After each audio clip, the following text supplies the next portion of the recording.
attaque du coup le dossier de la semaine qui est consacré au manga de foot. On a décidé de faire ça du coup à l'occasion de l'Euro, la compétition de l'Euro qui commence dans quelques semaines. On espère que la France va tout arracher bien évidemment lors de cette édition. Je pense que Alex, toi t'es plus team Espagne, c'est ça? C'est ça, hein? C'est ça, mais je peux te dire qu'avec l'équipe de merde qu'on a, on va pas aller loin. Non, mais t'imagines, l'autre jour, je parlais avec un pote et je me disais, imagine un Espagnol qui est tombé dans le coma à partir de 2010. Il s'est réveillé, tu vois, il avait Fernando Torres et David Villa en attaque. Il se réveille 10 ans après aujourd'hui avec Morata, Ferran Torres. Gros, il retourne dans le coma tout de suite.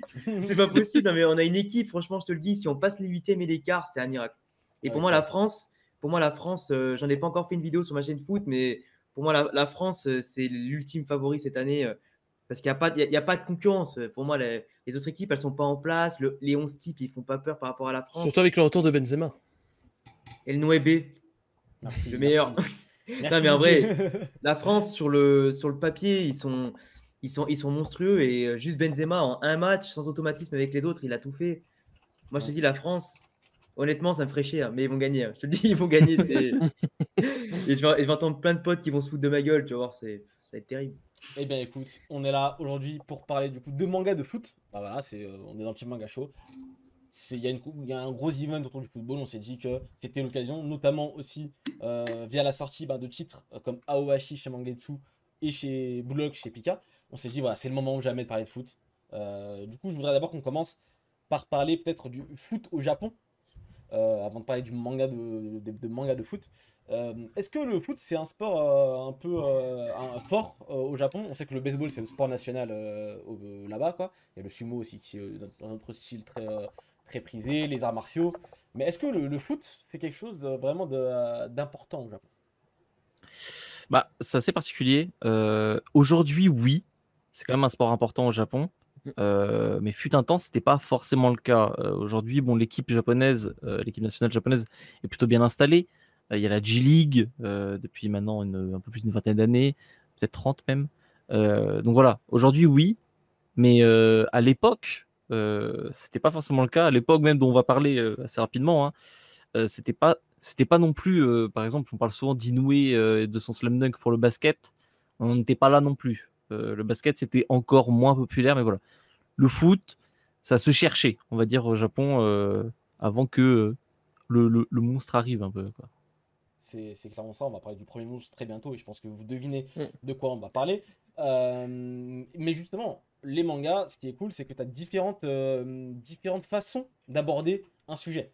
Là, qui est notamment le foot. Et du coup, vous allez voir pas mal de titres qu'on va vous conseiller tout au long du dossier, que finalement, un sport finalement commun pour tous les titres, c'est-à-dire le football, peut être abordé de différentes manières et c'est ce qui est méga intéressant. Le manga, je pense, le plus important en termes de football, c'est clairement Captain Tsubasa. Je pense que vous l'avez vu dans le générique. Qui d'autre? On l'a mis lui parce que c'est lui et les autres après, tu vois, c'est Captain Tsubasa.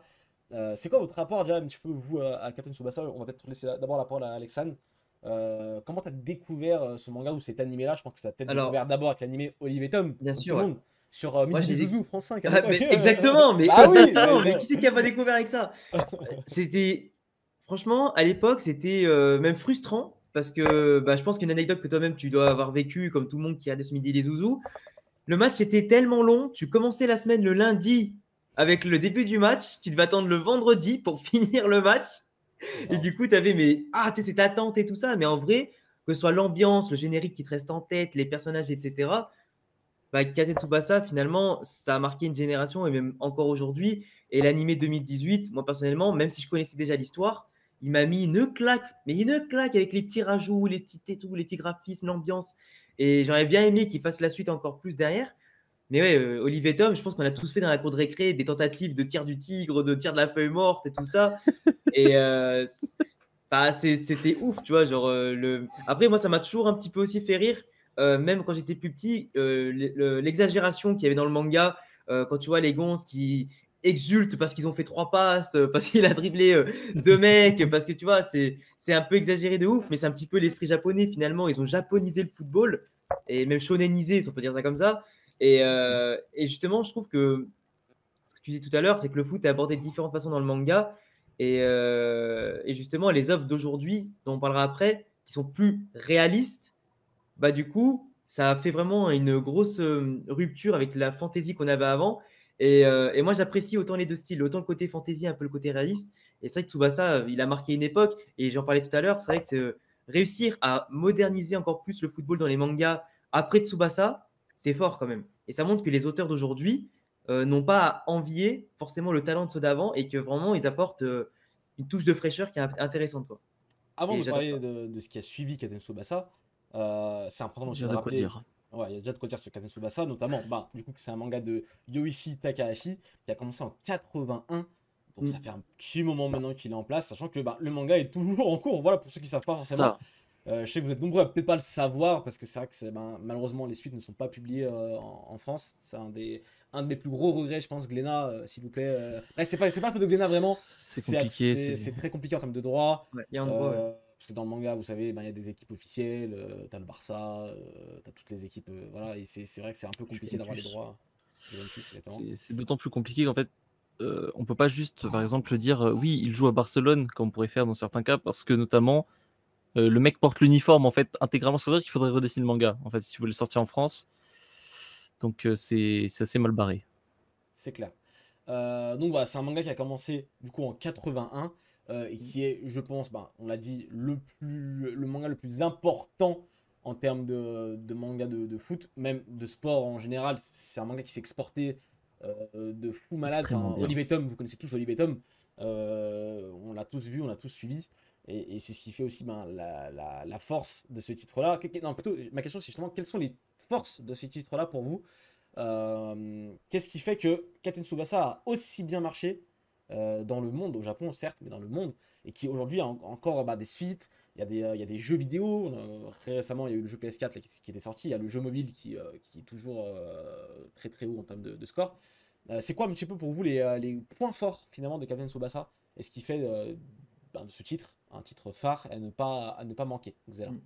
Bah, déjà pour moi, il y a le côté qui aujourd'hui, on va dire oui, c'est un shonen de sport. C'était pas forcément aussi évident à l'époque. C'est le côté très over the top de Tsubasa. C'est-à-dire qu'on parle de gamins en CE2 qui vont mourir en fait sur le terrain, quoi. Genre littéralement, un mec fait une crise cardiaque à un moment, il est sur le point de Ouais. crever. Jun Mitsuno. Ouais, c'est ça. Il y a cette excessivité constante et qui ne fait qu'augmenter d'ailleurs au fur et à mesure de l'histoire, qui, je pense, rend finalement, malgré parfois quelques longueurs, notamment dans l'animé, ou juste finalement le foot, tu peux pas. C'est pas par exemple du basket, pour reprendre les exemples de Slam Dunk, où tu as de l'action constante, où tu as des paniers, des paniers, des paniers. Le foot, parfois tu vas avoir un but dans le match. Comment on fait pour rendre ça intéressant? Et c'est justement là en fait que pour moi c'est du génie Tsubasa. C'est que à coup de technique, de blessures, il y a énormément de blessures dans Tsubasa, ou juste l'histoire des personnages, il va réussir à rendre ça intéressant sur les 90 minutes du match. Ce qui pourtant, même dans un vrai match de foot, c'est pas gagné.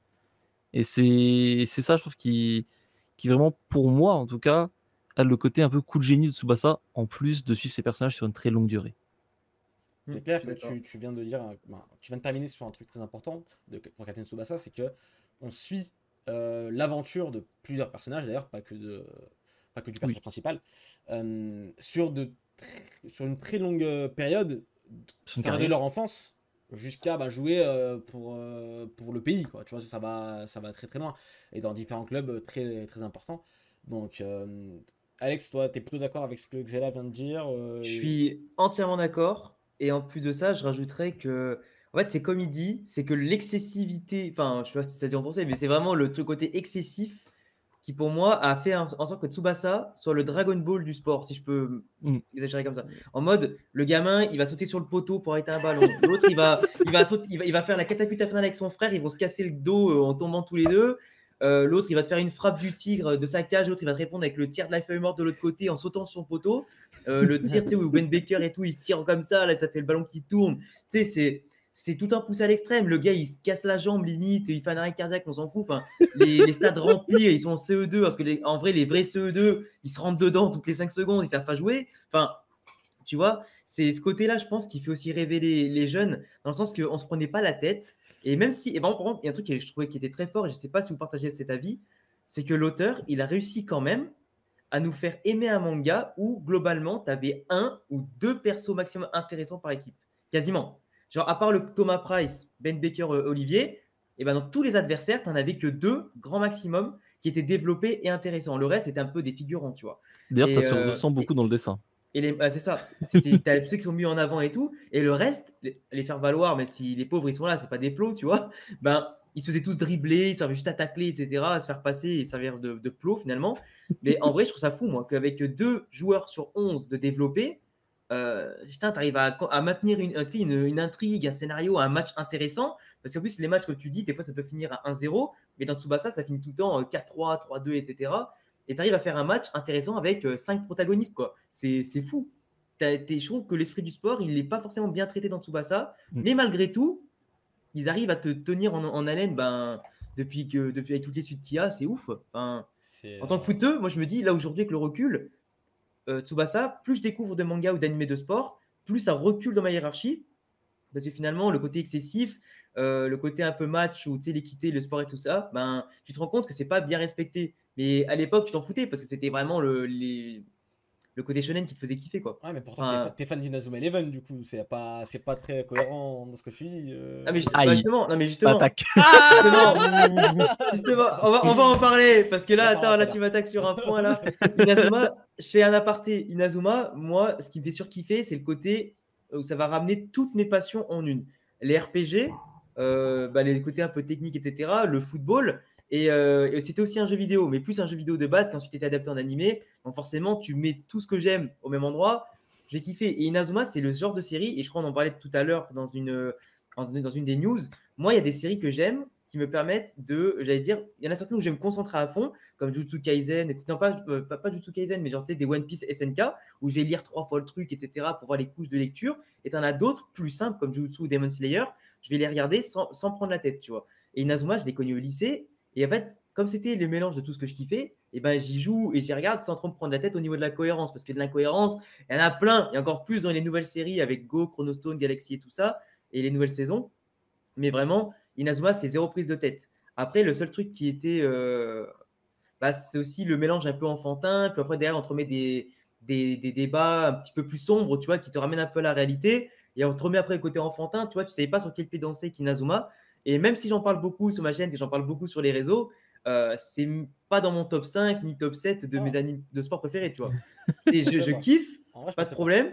J'aime y jouer, j'aime regarder. Mais quand tu analyses, bien sûr, avec un peu de recul, et moi je fais souvent ça au niveau des analyses, bah forcément, tu vois plein d'incohérences et tout ça, mais je pose mon cerveau sur le côté et je kiffe, je prends ce qu'on me donne en fait. Enfin, voilà, c'est un pur kiff de voir un mec qui balance des techniques de feu, de foudre dans la cage, tu vois. C'est un peu con, c'est un peu réducteur ce que je dis, mais en vrai, Inazuma, faut regarder sans prise de tête et tu te dis, ouais, c'est un pur shonen version football. Là, c'est comme le manga de tennis, là où ils se balancent des techniques, la Prince of Tennis, je sais plus quoi.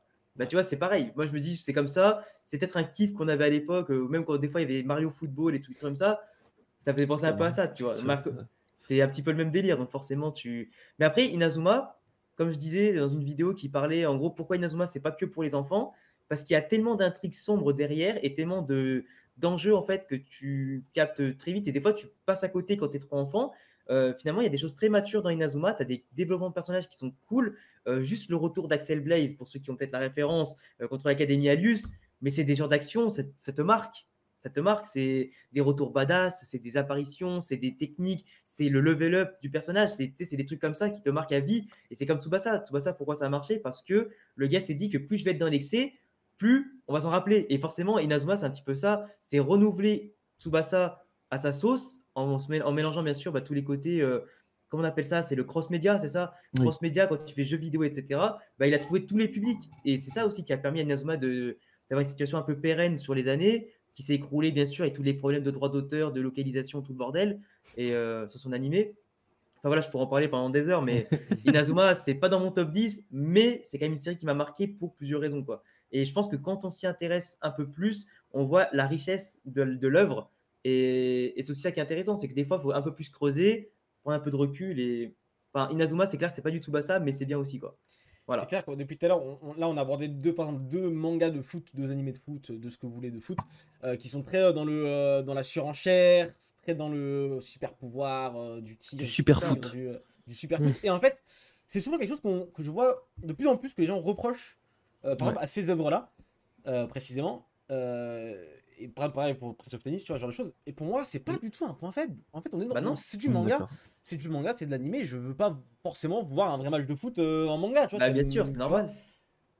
c'est là, je Il y a trouve, voilà. tu sais, dans le genre du mecha, tu sais, il y a souvent comment on fait, désolé, j'ai du mal. Waouh! Souvent la séparation entre, tu sais, le réel robot et le super robot. Et je pense que Ouais. ça peut s'appliquer parfaitement au manga de sport. Là, on parle de foot, mais par exemple, Kuroko et Slam Dunk, concrètement, il y en a un, c'est un manga de basket qui, avec de gros guillemets, hein, est réaliste. Je parle de Slam Dunk. Et à côté, on a du super basket avec des techniques, des espèces de super pouvoirs dans Kuroko. Et en fait, tu peux pas juste dire ah mais là Kuroko c'est débile parce que c'est pas réaliste. Oui, mais en fait c'est le postulat de base de la chose. C'est dans Tsubasa, quand dans le premier chapitre t'as un gamin qui tire d'une montagne pour arriver dans le jardin d'un mec qu'il a croisé après avoir tiré sous un bus. Si après t'es là oh ouais non par contre c'est bizarre il a sauté sur un poteau. Oui, tu as signé pour ça en fait dès le chapitre 1. Ça, c'est on t'a pas amené là un peu, c'est pas comme si au bout de Slam Dunk au tome 20, tout coup t'avais un mec qui lançait du fond du terrain en faisant des triples saltos. Là, ce serait débile. Mais vu En que fait, c'est inscrit de base comme ça, En fait, du moment qu'on te le présente dès le début, tu peux pas être choqué. Mais c'est vrai que moi, je pense qu'aujourd'hui, je pense que les mentalités un peu du public ont évolué. On tend peut-être par moment à aller plus vers des œuvres plus réalistes parce qu'elles seront un peu plus cohérentes, tu vois. Alors que je pense qu'aujourd'hui, les incohérences. Alors, je sais pas si c'est nous, à force d'avoir. Parce que je pense que le public à l'époque avait quelques œuvres. Du coup, il devait se contenter, tu vois. Nous, on a la chance d'avoir de la diversité, d'en avoir, bah, comme disait tout à l'heure, on est arrosé d'animés, de mangas et tout. Donc, on en a tellement lu, on a tellement d'expérience à ce niveau-là que j'ai l'impression qu'aujourd'hui, on pardonne moins peut-être l'incohérence, tu vois ce que je veux dire, et la folie mal maîtrisée. Parce que Tsubasa, s'il était sorti aujourd'hui, je suis pas sûr qu'il aurait eu le même succès qu'à l'époque, tu vois. Parce qu'à l'époque, peut-être moins de concurrence et tout ça. Aujourd'hui, je sais pas trop. Franchement, j'ai des doutes. Parce que Tsubasa, aujourd'hui, moi, personnellement, quand je le regarde, je me dis, ouais, je le connais parce que c'est Tsubasa, mais je pense que si je le découvrais, je dirais, oh, c'est génial, mais est-ce que je préférais pas, tu vois, le côté comme Blue Lock un peu plus réaliste, tu vois. Enfin, je sais pas, c'est une question que je pose aussi au chat, s'ils préfèrent le côté plus réaliste, le côté un peu plus loufoque, mais je sais pas, en c'est fait, nous qui avons évolué entre temps, on va en peut-être fait, pas les mêmes attentes.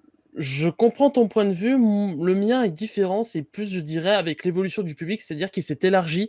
Et Ouais. donc, comme il s'élargit à plus de gens. Et la majorité des gens, ce qu'ils veulent, c'est quelque chose qui s'attache au réel. C'est pour ça, Bien sûr. notamment, on en parlait encore il y a, je sais plus si c'est la semaine dernière ou il y a quelques semaines. Bah, si, la semaine dernière, déjà avec Death Note, qui, on a dit, ça a beaucoup marché, justement, parce qu'il y a une vraie attache au réel. Et comme beaucoup d'œuvres, c'est ça, ou dans le sens où même s'il y a des éléments fantastiques, c'est quelque chose qui peut rester ancré dans le réel. C'est pas une œuvre, comme on disait, comme Dragon Ball ou autre, qui change totalement d'univers, où ses règles sont totalement différentes, etc. Et je pense que c'est un peu ça avec le football. C'est-à-dire les gens vont plus, par exemple, chercher des actions impressionnantes Bien que sûr. vont laisser le format, justement, le média du manga de sport, de foot. Mais derrière, il y a un peu ce côté aussi too much, et où justement, ça peut.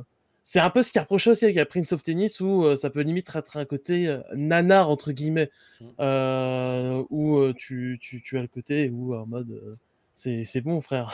En fait, c'est un peu toujours contrairement à du Dragon Ball où c'est en mode faut sauver l'univers, avec, avec du foot où tu vas avoir une frappe de je ne sais où. Pour des matchs de poussins, t'es en mode c'est bon, c'est que du foot, calme-toi. Ouais, c'est Je too pense qu'il y a much, cet aspect-là en sûr. fait qui repousse les gens. C'est clair. C'est ça. C'est cette échelle d'importance en fait de ce pourquoi se battent les personnages du manga. Mais en fait, tu vois, j'ai oublié tout à l'heure de dire ça, et c'est un point aussi, moi, que dans Tsubasa, quand tu prends le recul et que tu revois les matchs, tu dis c'est too much, mais en plus de ça, tu dis que des fois, il y a des résultats qui sont un peu incohérents. Quand je parlais du point où tu as 2-3 personnages maximum par équipe qui sont ouf, moi, j'arrive toujours pas à comprendre comment, dans la saison 2, du coup, quand en gros, tu as le deuxième tournoi là, contre la Toho, quand tu as Mark Lunders qui va à la Toho, avec le petit, là, Danny Mello. Moi, j'ai les noms français, hein, je suis désolé pour ceux qui arrivent dans le japonais, et Ed Warner.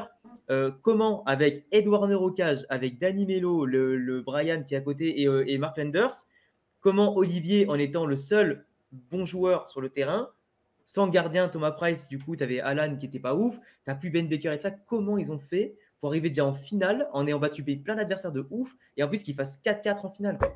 En fait, je pense que l'auteur aussi, à un moment, il a voulu prendre le risque de laisser partir les personnages, mais à la fin, c'était trop too much parce que Olivier faisait la différence tout seul, des grosses frappes et tout ça.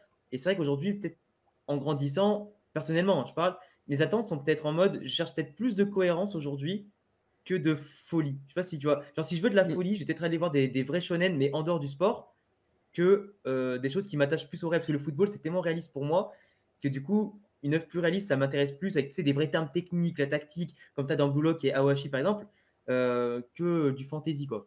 En fait, ce Si que j'ai de tu la as fantasy, défini, je prends du combat, quoi. j'allais juste dire ce que tu as défini, en fait, pour moi, c'est le fait que tu justifies une situation en disant par le genre, en fait, plutôt que le genre justifie une situation. Enfin, l'inverse plutôt.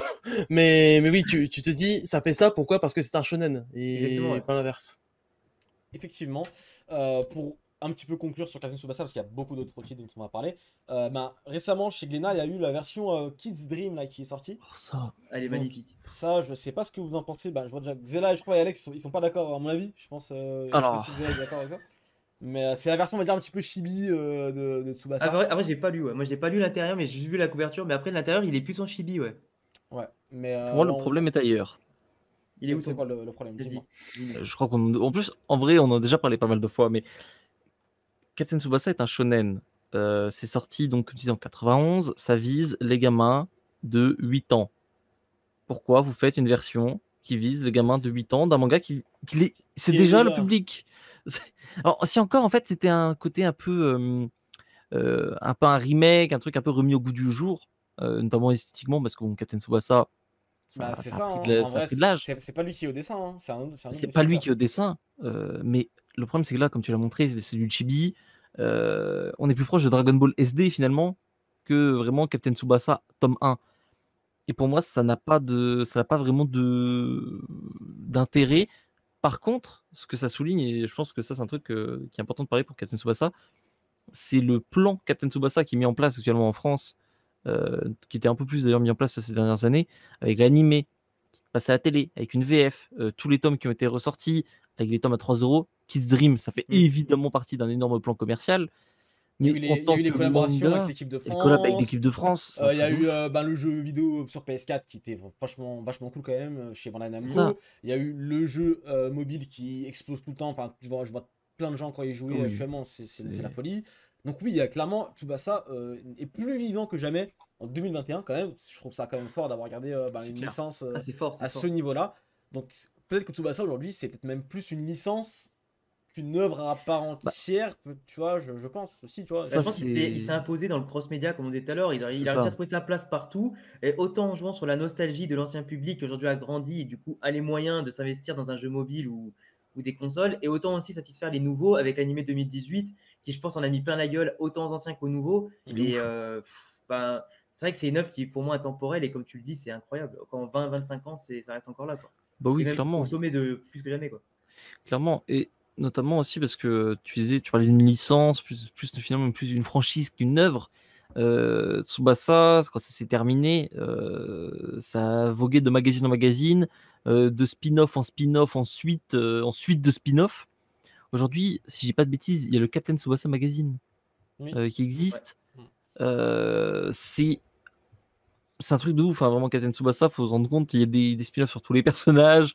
Là, je crois que actuellement, Tsubasa, il enquête vers les JO, je crois. C'est Rising Sun, je crois, la série qui est en cours. J'ai tellement raté d'œuvres. Moi, je me suis arrêté à la Coupe du Monde, je crois, enfin, pas la première Coupe du Monde où je contre l'Allemagne et tout. Celle de 2002. Karl Snyder. Et après, il repart au Barça. Et après, il revient. Et t'as une autre Coupe du Monde. Et moi, je me suis arrêté quand ils vont affronter le Brésil de Roberto. Et après, j'ai pas la suite. Je connais pas du tout la suite. Ni le match en plus. Je sais même pas comment il s'arrête. Je sais même pas si ça c'était canon. Parce que je parle d'une version de Olivier Tom, le retour. Ah non, c'est pas canon. C'est pas canon. Ouais, mais si le manga est canon. Du coup, je suis totalement perdu dans la chronologie du truc, moi. Mais c'est un merdier, hein, Captain Tsubasa. C'est un gouffre sans fond. Hein. Tu mets un bras, tu n'en ressors jamais. Mais non, vraiment, par contre, c'est quand même, je pense, faut bien le préciser. C'est finalement le premier manga de foot. Il y en a sûrement eu un ou deux avant, mais voilà, c'est le premier manga de foot qui a réellement marché. C'est lui qui a posé absolument toutes les bases. Et d'ailleurs, même en tant que manga de sport, c'est une importance vraiment très grande. Ça vient en fait juste derrière Astro Kyudan pour le côté très neketsu finalement du sport. Jusque là, on est plus des trucs de baseball qui est un peu moins dans cet esprit-là. Et même si c'est vieux, même si aujourd'hui il y a certains trucs qui peuvent paraître ridicules, je pense que c'est quelque chose qu'il faut lire. Ne serait-ce que pour l'aspect en fait culturel. Je pense que tu peux pas comprendre pleinement le manga de sport aujourd'hui si t'as pas lu Tsubasa. Il faut passer clairement par Tsubasa. C'est une étape obligatoire. D'autant plus que, ben, voilà, comme on a dit, il y a des dizaines et des dizaines de suites. C'est encore en cours actuellement. Voilà, vous pouvez lire le dernier chapitre, je ne sais où, de Tsubasa, malheureusement pas en France, légalement. Ça, c'est un peu le petit regret, mais bon, on va. Un jour peut-être. Un jour, on peut-être. espère. Est-ce que Xela, tu peux nous présenter un petit peu aussi un autre manga de foot qu'on a sélectionné? Alors, on va pas parler de tous les mangas de foot, je vous préviens en avance. C'est compliqué. Il y en aura Hein. très certainement que vous allez pas avoir lors de cette émission. Et justement, dans les commentaires, vous pourrez nous en citer quelques-uns, nous en conseiller quelques-uns pour potentiellement les découvrir. Donc ça va être cool. On va d'abord parler de Giant Killing. Est-ce que tu peux nous en parler, s'il te plaît? Bah, Giant Killing, c'est assez intéressant parce que là, on change complètement en fait de point de vue. C'est-à-dire que le personnage principal, c'est le coach. Et là, rien que ça, voilà, en fait, ça remet complètement le manga à l'envers. C'est-à-dire que toute l'idée du truc, dirais même le titre de Giant Killing, c'est que, en gros, au début, c'est un ancien joueur d'une équipe faible de G-League qui a eu un moment, voilà, son apogée. Aujourd'hui, alors que le club se casse la gueule, les fans se cassent, c'est la merde. Et du coup, ils vont chercher ce mec-là qui a joué pour eux à l'époque. Donc, chercher en Angleterre, il gère une petite équipe de 5e division. Sauf qu'il les emmène en fait taper des équipes de première ligue. Et en fait, ce gars-là a une obsession de un peu d'être constamment l'underdog, de battre les grosses équipes avec peu de moyens, avec un peu voilà 3 bouts de ficelle. Le mec te sort une stratégie de fou et gagne la Champions League bientôt quoi. Et du coup, il y a tout ce côté-là. Et moi, j'ai trouvé ça intéressant. J'ai lu que le début pour l'instant, mais vraiment. Ce côté déjà un peu plus coach-manager, ça change vraiment. Parce qu'en même temps, tu es sur le terrain, tu es dans l'action sur le terrain, mais tu es aussi dans la réflexion de l'action. Genre, comment est-ce qu'on en est arrivé là et pourquoi est-ce qu'on va là pourquoi est-ce que X fait une passe à Y. Pourquoi voilà, il y a un côté très stratégique qui est sympa et en même temps, tu as ce côté ultra shonen d'être constamment le David contre Goliath, quoi, finalement. C'est clair. Donc Giant Killing, tu le conseillerais quand même plutôt pas mal. Ah oui, C'est ouais, ça que c'est clairement. encore une fois une vision assez différente du coup de ce qu'on a parlé juste avant, parce que là on suit du coup le coach qui est du coup le personnage principal. Et encore une fois, tout à l'heure on parlait des différentes façons d'aborder le football. Déjà la première, l'étape, on va dire l'étape 1 des différentes façons d'aborder le football, c'est réaliste et surréaliste. Ça c'est vraiment le niveau, on va dire 1 voilà, des différences. Et il y a aussi un autre degré où là on suit carrément un coach. Et là ça Ça n'a change quand rien même à pas voir. mal de choses. Ça n'a absolument rien à voir. On a aussi sélectionné B-Blues. Dorian, si tu veux bien nous le présenter, s'il te plaît. Yes, alors c'est un manga assez particulier dans le sens où déjà, bon, il faut dire, il a un certain succès au niveau du nombre de ventes. Bon, je ne peux pas trouver le nombre de ventes exact, mais j'ai vu qu'il pouvait facilement atteindre du 50 000 déjà par tome. Mais surtout, je dirais c'est assez populaire parce que ça a commencé en 2011 et il y a 43 tomes actuellement. Donc c'est... Pas mal. Ouais, pour un manga de foot, c'est clair que c'était pas mal. Et donc c'est assez particulier pour une raison. Donc c'est du coup ça raconte l'histoire de Ryu Ichijo qui en gros est un gamin. Je crois qu'au début il a environ voilà, il est au tout début du collège.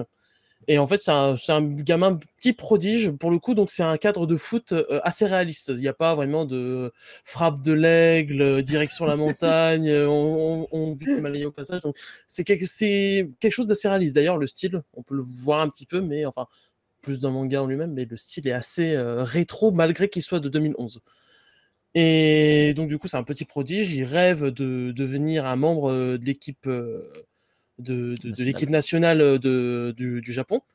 Sauf que, pas de chance, en voulant sauver son pote justement qui joue avec lui de se faire manquer, de se faire poutrer par une voiture, il tombe vraiment, il dérègle tout d'un escalier. Et du coup, il est dans un état pas possible. Il est, comment dire, pas en convalescence. Tout ça. Ouais, alors, mais là, il est vraiment dans un sale état et donc du coup, bah, il pourra plus jouer pendant 2 ans parce que il va gaspiller 2 ans de sa vie. Limite 2 ans plus tard, en fait, il a toujours une béquille en gros, tellement il est en sale état. Et du coup, il se retrouve 2 ans plus tard à reprendre limite pas de zéro, mais quasiment. Et du coup, il y a un peu cet aspect, vous savez, un peu dans les jeux où on vous donne un personnage craqué.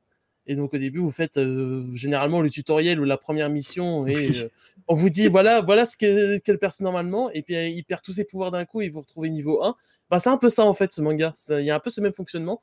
Et ça se base du coup, comme j'ai dit, sur quelque chose de beaucoup plus réaliste. Et en vrai, c'est sympa, comme je dit, pour ceux qui aiment ce style, qui aiment pas trop aller dans du côté, voilà, dans du dans le super football, dans quelque chose de beaucoup plus réaliste qui va se concentrer justement sur le personnage principal qui va se réhabiliter, retrouver ses capacités au fur et à mesure pour atteindre son rêve, en gros.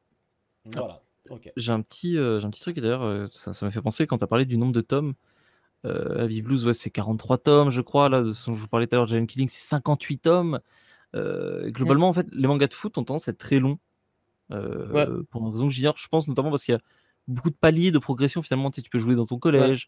Après, tu joues en semi-pro, tu arrives en pro, tu as Ouais, l'équipe c'est ça. nationale, tu as ceci, tu as cela. Mm.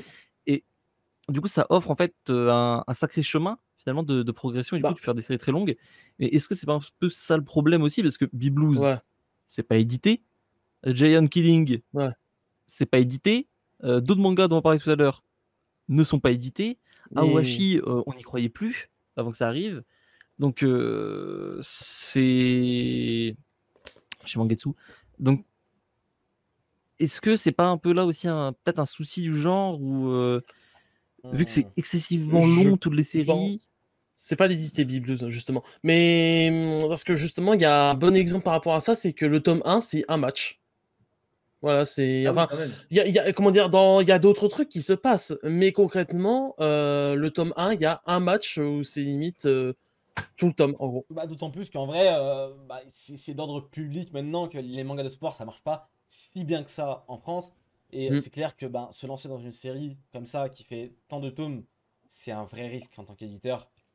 Donc je peux comprendre que quand tu as une série C'est de clair. foot qui fait 50 tomes, t'y vas pas.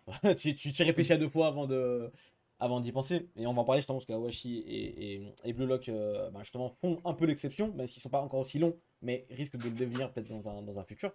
Donc on va en parler. Mais avant ça, j'aimerais parler d'un autre manga de foot, un peu différent de ce que vous avez parlé depuis tout à l'heure, parce qu'il s'agit de football féminin cette mm. fois-ci. A commencé du coup par Sayonara Football. Et c'est par l'auteur du coup de Your Lie in April, Shigetsu Akimi no Uso. Je pense que vous connaissez déjà plutôt pas mal. Il y a une suite aussi qui s'appelle Sayonara Watashi no Kramer. Donc en fait, Sayonara Football à la base c'était 2 tomes de l'auteur où on suit du coup l'héroïne que vous voyez actuellement à l'écran qui s'appelle Nozomi Honda. Elle se retrouve au collège, dans un collège où il n'y a pas de club féminin de football. Et elle va se retrouver du coup dans une équipe de garçons. Mais elle n'est pas vraiment acceptée parce que ben voilà, le coach considère que même enfin, les élèves et tout considèrent que un garçon c'est plus fort que les filles physiquement parlant. Et du coup, elle va devoir se battre contre son ami d'enfance et contre les garçons pour prouver qu'elle en a dans son jeu de jambes, j'ai envie de dire. Et c'est hyper intéressant. Du coup, ça c'est les 2 premiers tomes qui s'appellent Sayonara Football. Et du coup, il y a une suite. Et d'ailleurs, le manga est publié chez Kiyun, si vous voulez le checker. Pour le coup, celui-là est édité, donc tant mieux. Euh, et du coup, dans la deuxième partie du manga, on suit du coup ce personnage-là et d'autres qui vont cette fois-ci, on va vraiment suivre l'évolution d'une équipe féminine qui vont se battre du coup contre plusieurs autres lycées. Et c'est super intéressant vraiment pour le coup, c'est du football féminin. Je trouve que c'est quelque chose qu'on a peu finalement. J'en connais pas d'autres à part du coup My Ball aussi également, dont je vais Mayball, parler avant. qui est dans un autre registre, on va dire. J'ai pas C'est lu. très. Si tu veux nous. Disons qu'il y a une petite orientation déjà rom-com, Ok. assez forte même. Et vu que c'est un seinen, hein, c'est pas un shoujo, il y a un côté ecchi assez prononcé, on Ah va dire. d'accord, ok. Donc là où à la différence, Sayonara Football, c'est plus Sayonara Watashi no Kramer aussi. C'est très slice of life et Ouais. très réaliste aussi dans le football finalement. C'est assez réaliste, elles font pas des tirs du tigre, de la fée morte, de je ne sais quoi. Donc ça c'est vrai que c'est une approche beaucoup plus réaliste et beaucoup plus terre à terre du football. D'ailleurs, ça dit dans le chat que l'anime est pas ouf. Je crois que tu nous avais dit quelque chose un peu dans cette idée-là aussi, non? L'anime est actuellement en cours chez Crunchyroll, voilà, depuis maintenant quelques semaines, et c'est vrai que il est pas fou. L'anime est pas fou. Lisez plus le manga où on a des très beaux dessins du coup de l'auteur, donc je vous conseille plus le manga que l'anime. Je voudrais qu'on parle également de Days. Je pense que vous connaissez au moins tous de nom bah oui. dans le chat. Alexandre, je te laisse nous présenter Days. Alors Days, c'est un manga qui va nous permettre de suivre l'histoire de Tsukuchi Tsukamoto. Alors c'est pas un héros classique dans le sens qu'il va être comme Tsubasa extrêmement cheaté, genre le mec talentueux du football, qui sait tout faire, etc. On part vraiment de zéro. Mais quand je dis de zéro, c'est genre le mec, limite il faisait du ping-pong avant, il a jamais vu un ballon dans les pieds, c'est ça en fait. Et le gars, en fait, il va arriver dans une école pour pouvoir faire sa place et tout ça, il va rencontrer des personnages comme Jin Kazama, là, le blond qu'on voit notamment à l'écran, qui est un petit peu le personnage qui va l'accompagner, qui va l'aider à se développer tout au long de l'œuvre, qui lui par contre est un vrai génie du foot. Et en fait, il va arriver dans une école qui est très très cotée au Japon, et il va devoir se faire une place là-dedans. Sauf que bien évidemment, c'est compliqué. Vous savez que de base, nous en France, on a les clubs de notre région, etc., qui nous permettent de faire du foot pour le plaisir et éventuellement faire des matchs et tout ça en district. Au Japon, c'est vrai que la culture du club de l'école qui possède bien évidemment du coup son stade, etc., ses joueurs et tout, on va dire une vraie on appelle ça une vraie tradition, pardon, une vraie culture du football et du sport en fonction des clubs, c'est extrêmement compliqué de se faire sa place quand déjà de base tu arrives et même si tu es bon, alors quand en plus tu es moins bon, et en fait j'ai beaucoup aimé Days parce que tu as vraiment cette difficulté à t'intégrer à un groupe qui a plus d'expérience que toi, qui te juge parce que tu es moins bon. Et ça rappelle un petit peu ce que tu as connu peut-être en cours de récré à l'école, quand tu arrives dans un groupe pour parler de quelque chose et que tu n'es pas le plus adéquat pour en parler, tu es vite jugé en mode ça tu connais pas, on connaît mieux que toi, etc.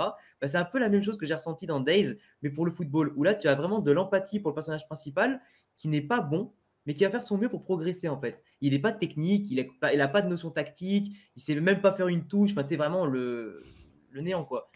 Et ce mec-là, moi, j'ai pris vraiment plaisir à voir son parcours. Alors moi, j'ai vu que la saison 1, j'attends toujours une saison 2 qui n'arrive toujours pas, malheureusement.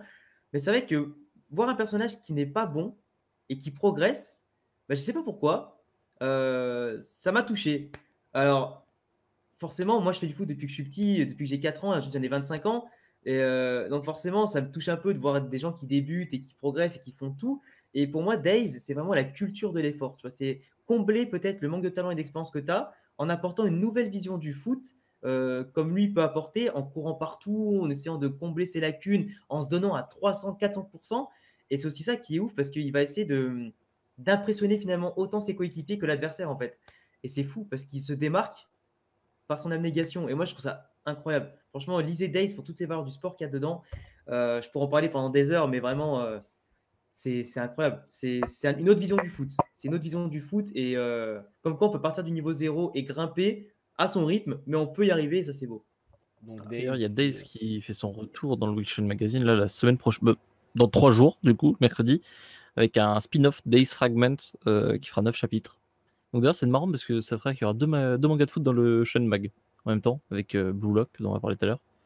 Donc, est-ce que le manga de foot aurait peut-être un peu le vent en poupe en ce moment?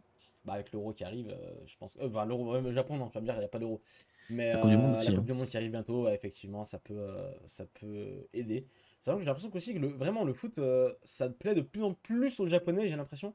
N'importe quel Japonais maintenant connaît Kylian Mbappé, tu vois, ou le PSG, tu vois, alors que, tu vois, peut-être avant, peut-être un peu moins. Mais, je pense que les bonnes prestations de leurs équipes aux compétitions, ça aide aussi, ça motive en te disant le Japon, ils sont allés en 8e ou en quart de finale de la Coupe du Monde. Enfin, ils ont fait en tout cas des bons résultats dans les dernières Coupes du Monde pour un pays comme ça.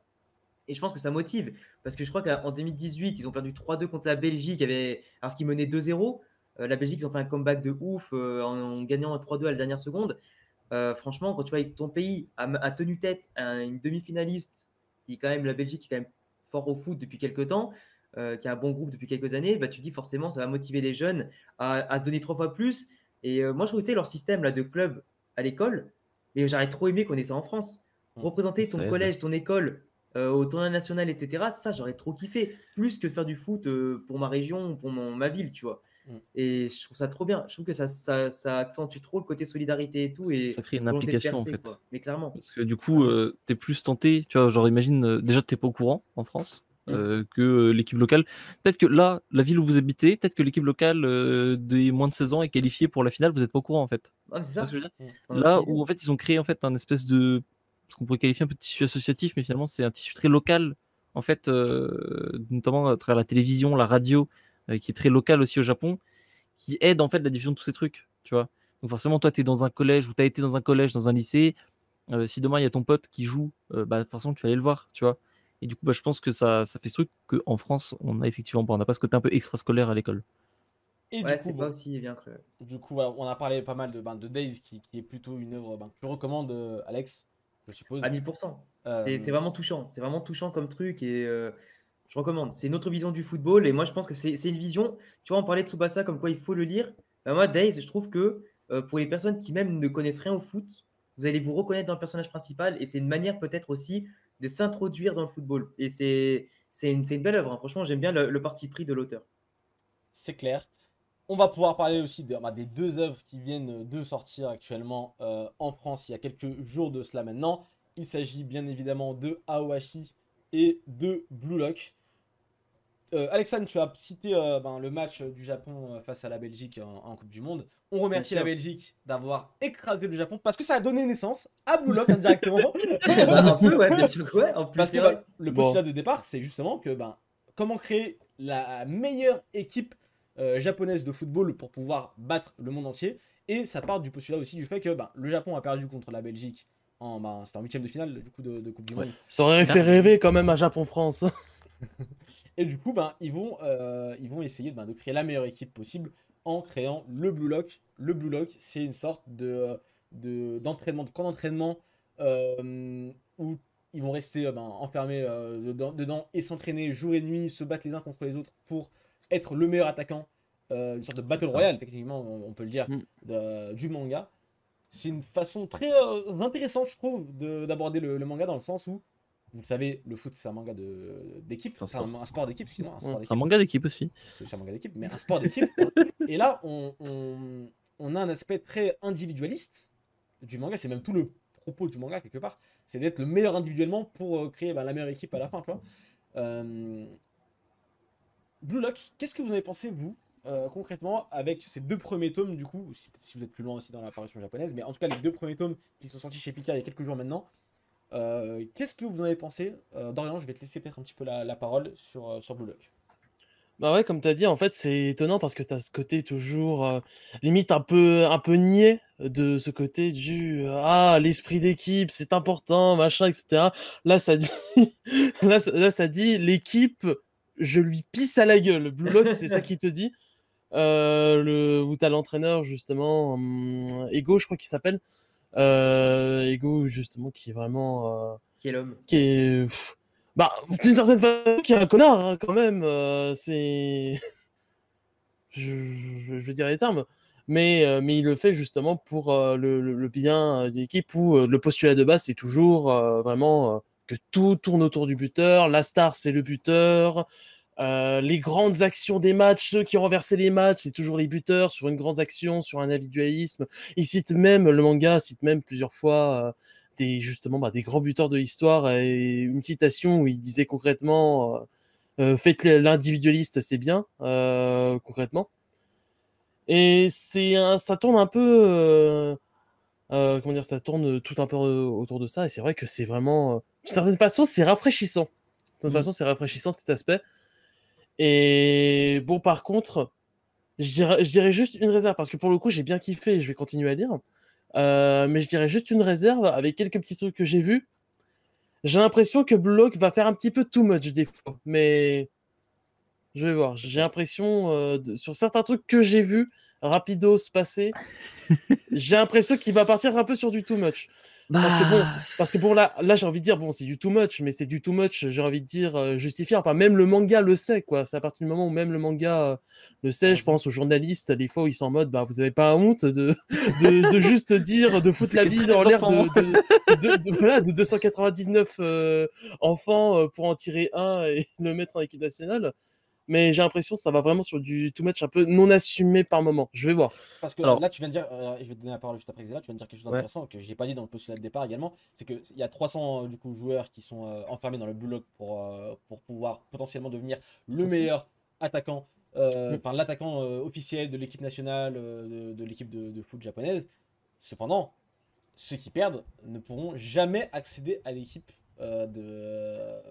Pour jamais accéder à la G-League, carrément, je carrément. crois. Donc ça veut dire que J-League, je sais pas. J'ai un Je doute. crois que c'est en Non, gros, il- ça- tu enfin, n'auras pas en de tout carrière cas, au Japon, quoi. Au début du manga, c'est équipe nationale. S'ils disent équipe- équipe nationale, tu peux C'est vraiment pas. équipe nationale. Ok, Ouais, d'accord. c'est ça. J'étais persuadé que c'était. Mais quelque C'est part, chiant quand même. Hein. quelque part, ça te ruine aussi une carrière. Hein. Ce serait Ah oui. voilà, c'est un peu compliqué non plus de faire une grande carrière dans le football sans être dans son équipe nationale. C'est vrai que c'est un peu Surtout dommage. quand t'es dans un pays comme le Japon, quoi. C'est pas le pays où il y a le plus de concurrence.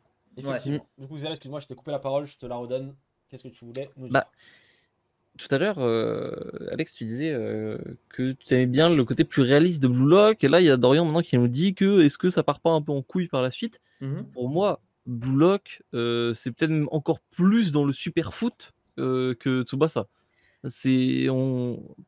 Pour l'instant, ça se ressent pas encore trop. Mais justement, ce côté individuel, en fait, va pousser les joueurs à insister sur leurs points forts extrêmement. Et il s'en découle du coup. Or, c'est pas des pouvoirs, on n'est pas dans une Zone Eleven. Pour moi, ça se rapproche en termes de un peu d'échelle. Comportement. Ce serait du Kuroko. Au niveau Alors, je suis des- d'accord, mais alors, en fait, pour moi, Blue Lock, alors si je peux dire ça très rapidement, Blue Lock, ça peut paraître too much, mais aussi, je pense que c'est aussi le style du dessin qui fait que ça fait too much, Oui. avec les espèces d'éclairs et tout ça, les, C'est ultra les auras intense. des joueurs et tout ça. Par Et contre, en ouais, fait, le style. alors moi, ce qui est ouf, c'est que je me reconnais énormément dans Blue Lock, et je vais te dire pourquoi. Parce que bah forcément, moi, je suis attaquant, et donc en fait, les joueurs, par les réflexions qu'ils ont dans le manga, Oui. je me rappelle celles que moi, je me faisais et que je me fais encore des fois sur le terrain, tu vois. Et c'est vrai que je trouve que l'auteur, il a parfaitement compris la mentalité d'un attaquant. Il y a de base, il y a différents types d'attaquants, comme Ah, il y a par contre, il est différents types de passionné, manga ça de se foot. sent. Ça se sent. Et ça se sent en fait, parce que tu as différents profils de personnages qui vont te marquer. Tu vois, à l'instar de Tsubasa, où tu n'auras que 2 personnages ou 3 qui vont te marquer par équipe, là, c'est tous les personnages qui vont te marquer parce qu'ils sont tous spécifiques. Et pourtant, les 300 personnages, bon, tu ne vas pas rencontrer les 300. Tu en as d'autres qui vont passer à la trappe, tu ne les Évidemment. verras pas. Mais tous ceux que tu rencontres, c'est un buteur spécifique. Et c'est ouf parce qu'il a réussi, pour moi, Ça, c'est vrai. à comprendre le football. Et en fait, les éléments tactiques, techniques qu'il installe dans le manga, que je retrouve aussi un petit peu chez Awashi, on va en parler un peu après. Dans Blue Lock, c'est vraiment le foot est extrêmement bien compris. Et en fait, quand C'est il vrai. dit à un moment, trouvez votre formule pour marquer un but, en associant points forts et vos observations et ce qui se passe sur le terrain, bah finalement, c'est exactement ça qu'on te dit aussi en vrai. Moi, pour l'anecdote, j'ai fait le centre de formation à Grenoble jusqu'à mes 16 ans, 17 ans. Donc, je connais un peu ce système-là. Et à l'époque, dans les vestiaires, c'était un peu le même ego que tu parles d'un gardien, d'un défenseur et d'un milieu de terrain. Tu avais la stratégie un petit peu, si tu n'étais pas fort mentalement, tu te faisais bouffer, quoi. Et sur le terrain, ça ne se sentait pas que tu n'avais pas de collectif. Mais quand tu avais, par exemple, les recruteurs des gros clubs qui venaient te voir le week-end, les joueurs, s'ils pouvaient marquer leur but plutôt que de te donner le ballon, bah, ils le faisaient. Ils s'en Oui. foutaient. Genre, c'était chacun pour sa gueule. Et ça, c'était un peu le problème aussi dans les équipes à haut niveau, qui dégoûtent assez facilement, et où chacun veut marcher sur l'autre pour se mettre en avant. Et c'est un peu ça qu'il y a dans Blue Lock finalement. Donc c'est un petit peu la réalité des centres de formation, plus mentalité des attaquants, et vraiment le foot qui est compris, quoi. Et Ego, le personnage, donc l'entraîneur qui va prendre tout le monde, il fait la critique aussi directement dès le tome 1 du football business. Au Japon, on se contente d'être un pays moyen. Tant que ça reste rentable, on s'en bat les reins. Mais ce manque d'ambition, il est mis sur la table en mode il nous faut une icône, il nous faut un Messi, il nous faut un Cristiano, il nous faut un Neymar qui va redorer le blason du Japon, nous remettre sur le devant de la scène et faire kiffer le monde entier pour que on vende des maillots, pour ça. Mais en attendant, on fasse ça avec la victoire au bout, quoi. Mais pas qu'on se contente d'être sorti en 8e. Et c'est beau. C'est d'autant plus intéressant parce que, et en plus, c'est Ego qui le dit dans le tome 1, du coup, je crois, de Blue Lock, où il parle de la société japonaise qui est très. On range tout dans des cases, tout le monde doit avoir son rôle, tout le monde est moyen un petit peu pas en tout, tu vois, mais ça fait porter. Le collectif passe avant l'individuel dans tout, que ce soit au travail, que ce soit dans le sport, que ce soit dans toute la société japonaise. Et là, du coup, lui, il veut casser ça. Et avoir un modèle beaucoup plus européen finalement et occidental même, je dirais, où c'est très individuel et c'est l'individualisme qui fait briller, également une équipe là en l'occurrence pour un match de foot. Tout à l'heure on parlait de Tsubasa quand tu disais qu'il y avait 2-3 joueurs qui brillaient et les autres étaient un petit peu plus en retrait. Le but de Blue Lock, en fait, finalement, c'est d'avoir que des Tsubasa Zora. Que des tu vois. fortes têtes en fait, c'est ça. Et moi, ce que je kiffe, c'est que finalement, les joueurs sont différents. Parce que tu peux avoir des mangas, alors en tête, j'en ai pas énormément, mais tu sais, qui ont des capacités similaires et ça tourne un peu en rond. Sauf certains qui sortent du lot, 1 sur 10 qui sortent du lot. Là, Blue Lock, ils ont chacun leur spécificité, chacun leur formule de but et tout ça. Et je trouve ça fort parce que le manga, il démarre très fort et il perd pas en vitesse, tu vois. Moi, je suis la publication japonaise, donc je peux te dire que au moment où on en est, c'est absolument exceptionnel. Mais vraiment, Blue Lock, ça m'a marqué pour tout. La mentalité, la tactique, les notions de foot. Et même quelqu'un qui s'y connaît pas, parce que tu vois, tu essaies quand même, Ça, toi en connaissant, de prendre un peu de recul pour pouvoir l'expliquer plus facilement à un mec qui ne connaît pas. Bah, je trouve que c'est très bien expliqué, c'est très bien foutu. On t'apprend par exemple Isagi Yoichi, donc le personnage principal. Lui, ses capacités par exemple, c'est de bien se positionner sur le terrain et d'avoir une vision d'ensemble du terrain. Ouais. Et ben, on t'apprend que le football, certes, c'est quelque chose d'individuel, mais il faut quand même compter sur l'observation, sur le rôle de tes collègues, etc., pour te mettre en évidence aussi. C'est se mettre en évidence par sa propre force, mais aussi en utilisant celle des autres pour finalement ressortir encore plus, tu vois. Et c'est ça qui m'a marqué, parce que tu as tellement de messages bien impactants, et je trouve que même si ça fait too much dans le dessin, moi je trouve que c'est cette force aussi qui permet finalement de te rappeler le vrai football, d'être ancré dans l'action, et te donner ce petit truc de folie qui fait la différence, c'est ce petit truc en plus que tu n'expliques pas, mais qui te rend accro à une série, quoi. Et moi, toutes les semaines, je suis là, j'attends le nouveau scan, le nouveau chapitre et tout. Enfin, c'est parce que en plus de ça, on n'en a pas parlé parce on s'attarde plus sur le dessin et tout, mais et les notions. Mais Blue Lock, la force qu'il y a dans Blue Lock par rapport peut-être à d'autres mangas de sport aussi, qui ont eu un coup de mou à des moments, ou comme Tsubasa, à des moments, c'était tout le temps too much. Je trouve que même en restant un peu entre le réaliste et le coup de folie, tu as ce truc qui te donne envie de continuer la lecture. Tu vois ce que je veux dire? Tu as un climax, une pression que tu as en lisant. Et c'est très rare dans un manga. Tu sais pas, ça, c'est vrai. Exactement. Justement, tu vois, moi je J'adore ça. trouve que c'est peut-être un des dangers pour Blue Lock, qui commence déjà à être assez long. Bien sûr. C'est est-ce que on n'a pas un peu ce risque finalement que Blue Lock va un peu dans un mur. Dans le sens que dès le départ, et c'est un peu par exemple pour moi c'est un peu le truc que pourrait MHA entre guillemets, c'est qu'on dit ouais le Blue Lock, il faut s'en sortir, il faut faire le meilleur machin. Je suis complètement d'accord.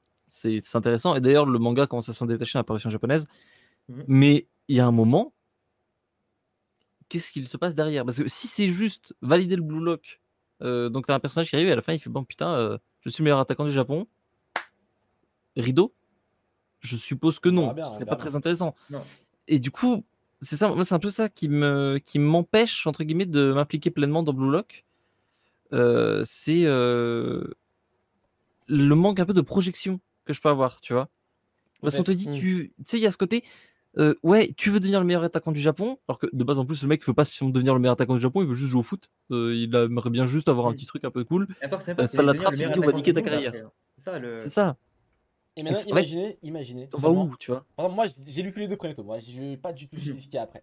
Imaginez maintenant, ils ont fait d'autres Blue Lock entre guillemets pour toutes les autres positions et à la fin ils prennent les meilleurs de chaque truc et bam ils font une équipe de fous. Et en vrai tu sais que j'aurais trop aimé. Après c'est vrai que dommage qu'il y ait un Blue Lock sur les défenseurs, un Blue Lock sur les gardiens, bon c'est un peu compliqué. Ah non mais après nous en gros on l'aurait pas suivi, on le voit pas, on l'aurait pas suivi résultat. les Blue Lock des autres, tu vois. Mais c'est vrai que en vrai je pense que Kenpachi Ego aussi, tu vois, quand il parle de manque d'exposition du Japon par rapport au monde et que on reconnaît pas trop le football japonais, etc. Imagine, tu as créé un programme qui est unique au monde, donc le Blue Lock, qui est totalement fou sur le papier, qui est super ambitieux, etc. Imagine, ça marche, mais le coup de pub que tu te fais dans le monde entier en te disant que cet attaquant-là, il sort pas d'un club lambda de Tokyo, d'Osaka, tout bordel. Il sort du Blue Lock. C'est quoi le Blue Lock? Une organisation comme ça. Mais ce serait incroyable. Tu te rends compte? C'est comme si tu te disais que Cristiano Ronaldo, il était sorti du Blue Portugal, tu vois, tu vois, c'est fou. Tu dis, mais on peut dire qu'on peut vraiment créer avec un programme spécifique des machines, quoi. Après, bon, tu diras après que tous les autres pays font pareil. Mais en fait, ce que je trouve que Ego, et ce qui est cultivé dans ce manga-là, c'est qu'on permet aux joueurs d'évoluer de manière très très vite. Parce qu'en fait, un footballeur, faut pas croire que ça met des années à devenir fort. Un footballeur, c'est soit le talent que tu as ou ta façon toi aussi d'appréhender le jeu, Mais ça, on peut aussi te l'apprendre. Soit tu l'as déjà en toi et qu'après tu peaufines ta technique, bien évidemment. Parce que la technique, c'est le point le plus dur à peaufiner, je pense, chez un footballeur. C'est le travail, c'est la répétition des mouvements, tout ça. La tactique, ça s'apprend, mais surtout, c'est comme les maths pour moi. C'est exactement comme les maths. Tu as ceux qui sont doués pour ça, qui le feront en 5 secondes, et tu as ceux qui vont mettre plus de temps. Bah, la tactique au foot, c'est soit tu sais directement te placer, tu sais comment ton poste il doit influer sur le jeu, etc. Comment tes mouvements vont impacter tout ça, tes coéquipiers et toi-même. Et pour moi, Blue Lock le met extrêmement bien en valeur. C'est soit le mec, il comprend par lui-même, soit je ne donnerai jamais la réponse, et dans ce cas, il va couler, et adios, tu dégages du Blue Lock, quoi. Et c'est le côté-là de, tu sais, les petites images qu'on a avec le puzzle qui se construit à chaque fois. Oui, ça c'est super intéressant. Et bien ça, c'est en fait le cerveau du joueur qui, au fur et à mesure, rajoute de nouvelles pièces parce qu'il comprend de lui-même comment doit évoluer son propre jeu et même son rôle dans le football, tu vois. Et ça, je trouve ça énorme. Et c'est pour ça que ce côté réaliste du footballeur qui va apprendre avec les épreuves en affrontant les meilleurs, etc., moi, je trouve ça fou. On n'a pas un mec qui est ultra fort dès le début. Il a des notions, il progresse, mais il rajoute tellement de trucs avec l'expérience, les points forts des uns et des autres, que je trouve c'est beau. Enfin, c'est la découverte de son propre corps, de ses propres capacités et l'évolution. C'est tout le principe, c'est qu'il commence, il est dans les derniers quoi, en termes de chiffres. C'est ça en fait. Tout en bas, et petit à petit, il va grimper et monter dans les scores. Mais en tout cas, voilà, Blue Lock, excuse-moi, Blue Lock, c'est. Les Blues. Blue Lock, c'est un réel succès au Japon. Je ne doute pas une seule seconde que ce sera. Enfin, je pense que ce sera quand même un bon succès en France parce que du peu que je vois, déjà, les gens sont archi fans sur les réseaux sociaux.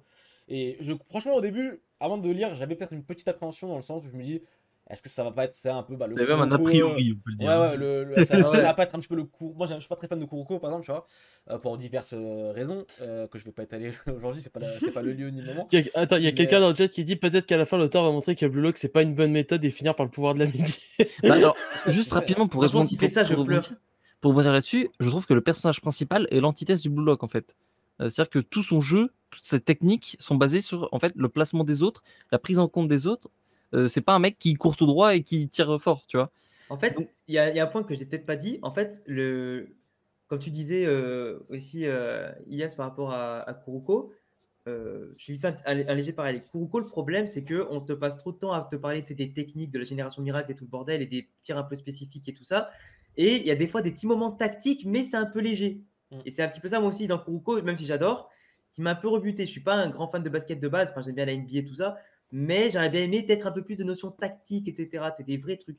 Et Blue Lock, finalement, ça t'apporte ce côté réaliste, tactique et tout ça. Et surtout, ce que j'insiste vraiment sur ce point, les gars, c'est que dans Katen Tsubasa, on te parle trop du football avec le ballon. Et Blue Lock, on t'apprend à jouer avec et sans le ballon surtout. Et ces moments sans ballon, pour arriver à te placer, à attirer le ballon vers toi, pour finir l'action et éventuellement la construire aussi. Et ça, c'est aussi une science du football qu'on sous-cote, parce qu'un footballeur, c'est quelqu'un qui sait jouer avec et surtout sans le ballon. En fait. Parce que, petite anecdote, un footballeur sur un terrain de foot, à votre avis, vite fait, dites-moi un chiffre, combien de temps un footballeur garde en moyenne le ballon dans les pieds? Vite fait. Donnez en termes de minutes, je parle. 3-4 minutes, je dirais, 5 peut-être. En vrai, c'est ça, c'est pas plus de 3 minutes. Donc ça veut dire qu'un joueur, du coup, j'ai calculé dans ma tête, en même pas 180 secondes ou même pas 120 secondes, il doit prendre les bonnes décisions, faire le bon geste et impacter le score et être décisif. Donc t'imagines que tout le reste du temps, il est sans ballon, et si le mec sans ballon, il est paumé, il sera toujours dépassé en fait. Donc là, Blue Lock insiste bien sur toutes les notions du foot, et c'est pour ça que j'adore. Et pour revenir sur Dorian, vas-y, dis-moi, attends. Mais justement, en fait, c'est pour ça que Blue Lock, j'avais un a priori au départ, dans le sens où je connaissais pas, et je me disais, ça va être une sorte de Fortnite, un peu fast-food du manga de foot. Non, vraiment. Ça aurait pu, il y avait ça aurait pu très facilement, tu vois. Et dès que j'ai commencé le tome 1, et dès que j'ai fini les 2 premiers tomes, même, je dirais, pas du tout. Parce qu'en fait, comme tu l'as dit, c'est qu'il y a la science quand même du football qui est expliquée quand même dans le manga. Et c'est ça qui fait aussi la force du manga, dans le sens où chaque personnage a ses capacités. Et le personnage principal, du coup, est un peu l'anti-Blue Lock, c'est un peu ce que Xala vient de dire. Ou dans le sens où il va devoir faire briller tous les autres pour briller encore plus que les autres. C'est tellement bien dit, putain. C'est très fort. Et Blue Lock, vraiment, vrai coup de cœur pour le coup, je m'attendais pas à ça.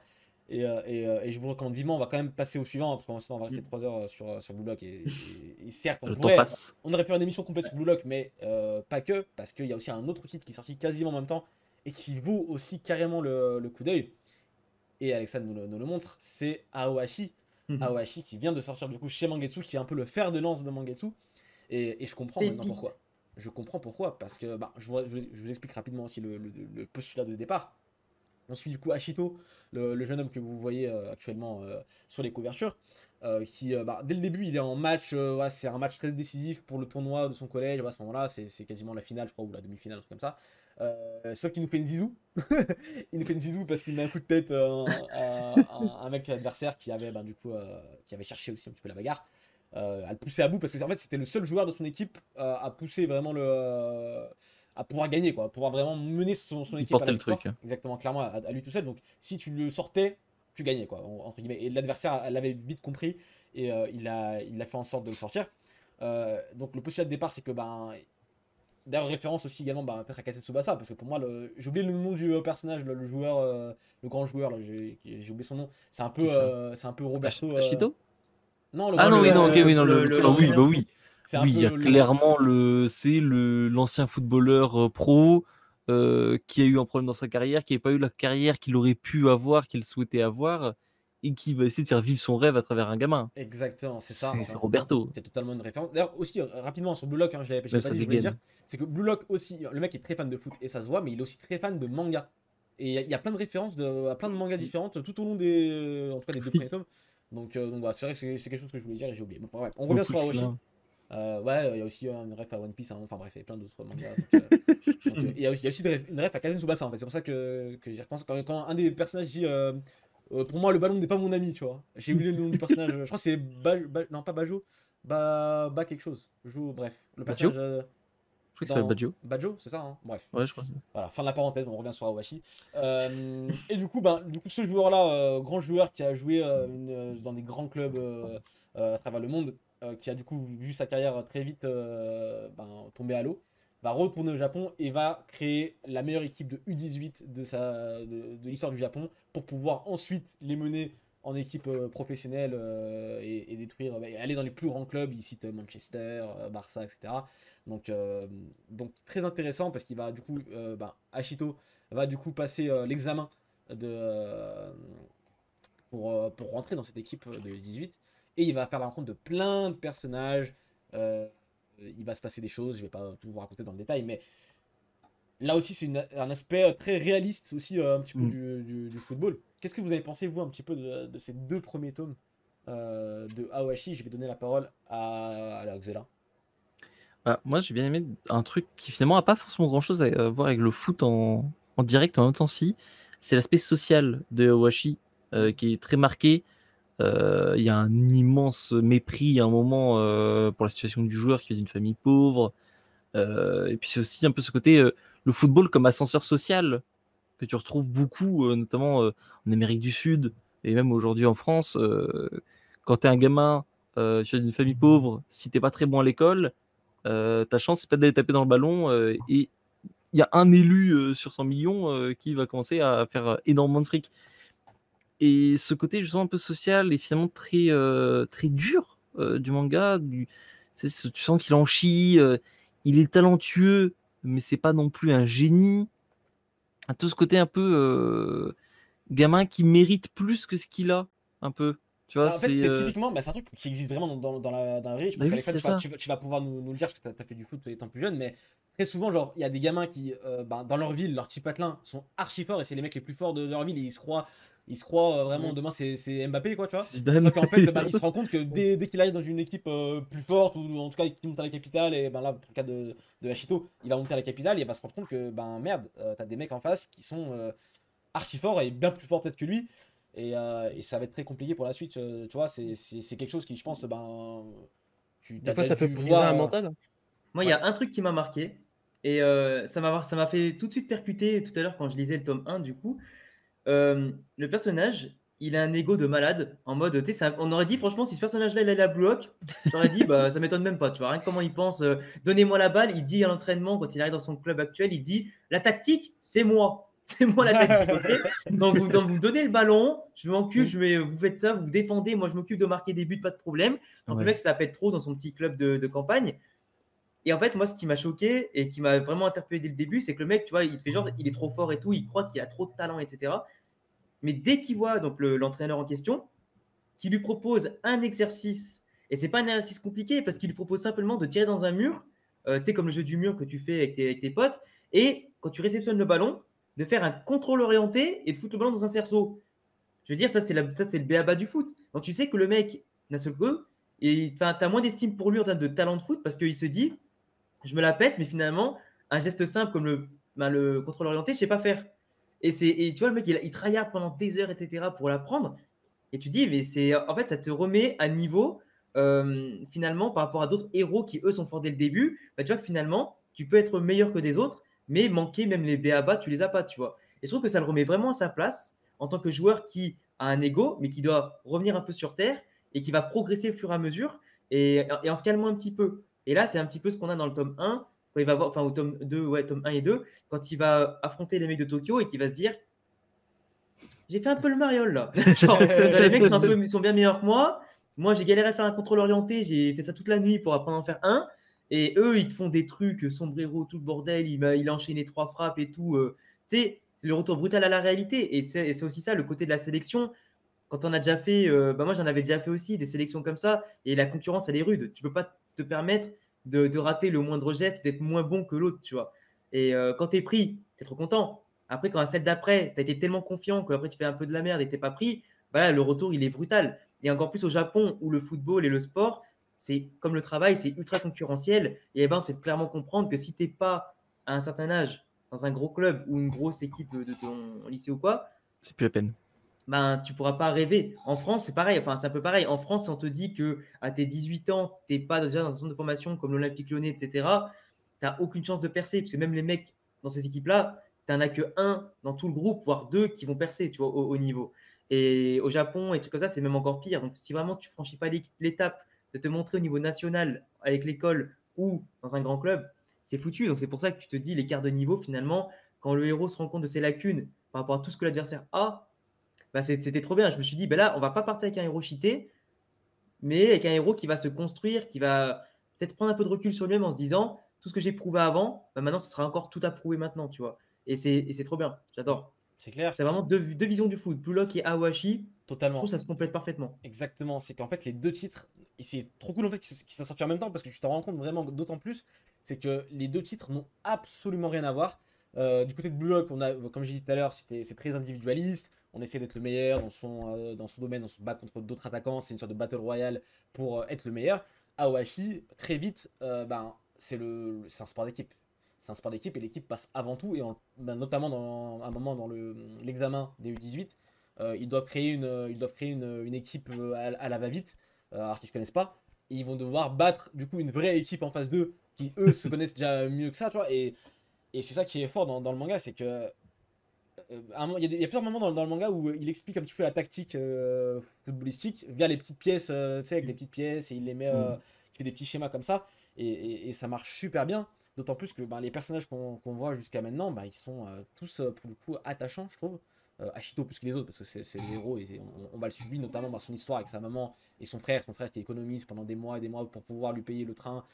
Pour qu'il C'est beau, ça aussi. Et encore une fois, c'est touchant, et c'est aussi différent, je trouve, de Blue Lock, en tout cas pour les deux premiers tomes, où on se concentre sur le foot pur et dur. Le mec, on le fout là, et il va rester là avec d'autres joueurs, on va parler finalement que de foot, finalement, en tout cas pour l'instant, dans les deux premiers tomes, hein, on parle que de foot, où Aohashi, c'est aussi l'histoire d'une vie, en plus du foot, même si c'est très concentré autour du sport. Mais notamment avec la relation avec la maman qui sait pas trop où son fils va vraiment, où t'as son frère, d'ailleurs je crois que son frère Shun, il y a un spin-off qui commence là au Japon il y a pas longtemps, ouais. Donc ou qui va commencer, je sais pas, mais en tout cas j'espère que ça sortira en France également, mais je ne doute pas chez Mangetsu. Je fais pas de soucis. Donc voilà, Awashi, c'est encore une autre façon d'aborder le football qui est tout aussi intéressante, et j'ai hâte de lire la suite parce que je trouve que, on parlait de Blue Lock aussi, il y a un côté très haletant et ça c'est pour le coup plutôt même quelque chose qui est assez similaire aux deux, très haletant. Il y a t'attends le chapitre d'après, tu le lis, tu vois. Là aussi il y a des petits cliffhangers, les deux cliffhangers des deux tomes finalement, tome 1, tome 2, ils se terminent tous les deux par un cliffhanger. Tu dis merde, j'ai vraiment envie de lire la suite, tu vois. Et c'est ça qui est fort. Ça, il est fort. Et en plus sur du papier, quoi. Tu dis t'as pas encore l'animé en plus, donc qu'est-ce que ça donnera en animé, quoi. C'est ça aussi. Ça, j'ai hâte de voir. Parce que c'est vrai que c'est. En plus, même visuellement, et ça, c'est un truc qu'on n'en a pas trop parlé depuis le début. Blue Lock, bon, je pense que tout le monde a au moins vu des images passer sur internet ou quoi. C'est ultra intense au niveau du dessin. Parfois c'est très brut. Awashi, c'est plus léger, on va dire, entre guillemets, au niveau des. C'est plus lumineux. Les personnages ont vraiment des character design un peu plus sympa, un peu plus amicaux, on va dire. C'est un peu plus rond, voilà, c'est moins. Et même tout à l'heure, là, il y avait Giant Killing. C'est le manga de foot. Il y a un dessin qui est super varié, je trouve. Tsubasa C'est aussi, Tsubasa, bon, c'est c'est même pas bizarre. du tout. Les mecs ont des jambes de 3 mètres, c'est étrange. Un truc dont on n'a pas parlé, c'est Angel Voice aussi, qui a fait un peu penser à Slam Dunk au niveau du dessin.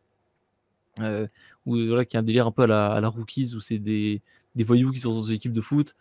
Et je trouve que c'est super sympa de constater un peu ces différentes manières de mettre en scène et de dessiner le foot. C'est un truc qu'on va voir souvent par exemple pour la boxe ou quoi. Mais le foot, quand il pense, c'est pas le truc qui est forcément plus simple à varier au niveau du dessin, et pourtant c'est très bien fait. Alors regarde, Je trouve juste c'est sur sympa. Awashi, moi je trouve dès le tome 1 et 2, c'est très très fort en termes de mise en page, Ah oui. de mise en scène. Tu sens Clairement. la vitesse, tu sens, tu vois, c'est très fort aussi. Blue Log aussi, hein, évidemment, hein, c'est clairement. En plus, c'est assez différent, encore une fois, pour les deux en termes de style de dessin. Mais les deux marchent très très bien et je suis très content d'avoir découvert ces deux titres. J'espère on va les suivre sur du long terme, c'est ça qui est cool. Donc, Awashi, c'est déjà quasiment plus d'une vingtaine de tomes déjà au Japon. Blue Lock, 25, je crois. Blue Blue Lock, Lock, c'est c'est quoi 15, 13, 15, truc comme ça, je 15, crois. et 12. je pense que c'est parti pour continuer, vu le succès et tout. Après, le Weekly Shonen Mag, historiquement, fait pas forcément.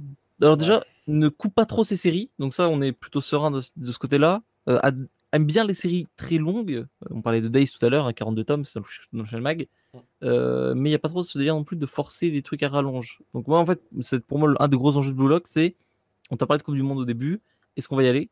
Et si oui, comment est-ce que tu vas faire pour introduire finalement toute une flopée de nouveaux personnages donc, qui ont composé l'équipe? Passer le tome 20 finalement, tu vois. C'est à voir. Mais en tout cas, ça va être intéressant à suivre. Mais écoutez les amis, je pense que sur ces belles paroles, on va pouvoir clôturer un peu le dossier manga de foot. Il y a plein de titres, évidemment, qu'on n'a pas cités. Évidemment. Si vous avez des titres vraiment, fallait à tout prix parler, dites-nous dans les commentaires, c'est intéressant. Et même moi, du coup, ça me fera peut-être découvrir des choses et me forcer un petit peu à aller les checker.